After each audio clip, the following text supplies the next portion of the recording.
I'm Dana Denha, and this is Art Fair Close-Up 2019. I'm here with Mark Lewanski, a glass artist in the South University Art Fair. So tell me a little bit about your background and what kind of led you to your glass work, because I can see as people are walking, you really turn heads with your work. Yeah, I know. Thank you.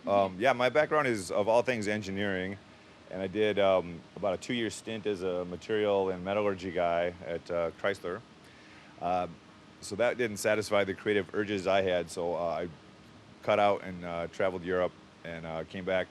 Really loved glass, got into that, and now I do these amazing, colorful woven glass surfaces. It's my full-time business. So. How did you get into making the glass like this? Because I've never seen anything like this before. It kind of just evolved out of some smaller work I was doing, and I've always been one to challenge myself with the work that I decide to do, and this is very challenging work, and it's a good puzzle to solve around every corner.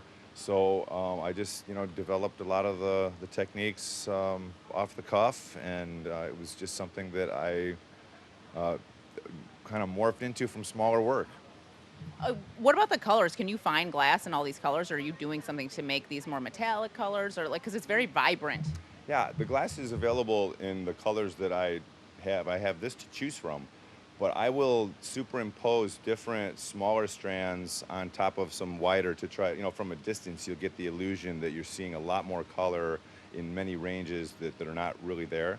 But yeah, glass, the one thing that I regret about glass, uh, in the form that I'm doing it, is there's a limited palette where a painter would have an infinite palette, and mine's rather limited. So I have to get really creative to try to create different hues with the same maybe 50 color types of glass. So that's one of the challenges. But yes, I, Tell me about the process a little bit, because obviously it's like you're weaving a rug with glass, and I can't even grasp my head around how that even happens. And they sort of have like this wave to them, which makes it seem more difficult to do. yeah, yeah. Well, it's very challenging to do. I don't ever tell the exact technique that I do or discuss the The molds that I artist secret. use. A lot of people, you can go on and Google a very basic way to do this, but I never discuss my, specific secrets. But the idea is to melt the pieces a little bit beforehand and then do the weaving when the pieces are cold. So if you try to weave it hot, everything sticks together. It's really messy. So I perform that on every piece, and then it's woven together at room temperature, and then I'm able to slump or melt the entire woven lattice work over a mold to give it its shape. And that's the roundabout Wow. process. Well, they're beautiful. Do you have a website people can go to? Yeah, it's marklewanski.com or glassweavers.com. And there's a lot of nice photos there and a little bit of information about me and even the opportunity to buy some work.